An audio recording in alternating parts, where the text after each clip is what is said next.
Good morning. તમે બધા શું કરો છો? આઈ હોપ તમે બધા મજામાં હશો. અમારી મોર્નિંગ થઈ ગઈ છે ગાઈસ, તમે જોઈ શકો છો. પછુ દાદા ઉઠી ગયા છે.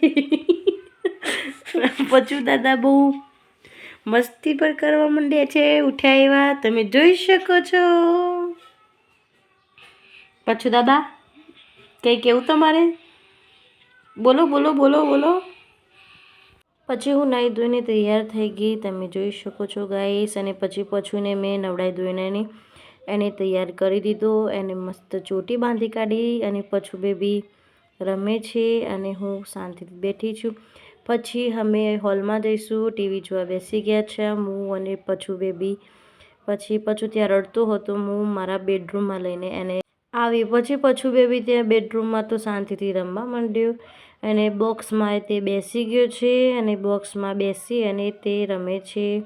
અને બોક્સમાંથી બધી વસ્તુ મેં રવિને ગિફ્ટ આપી હતી તે બધી આમથી આમ ફેંકી દીધી છે.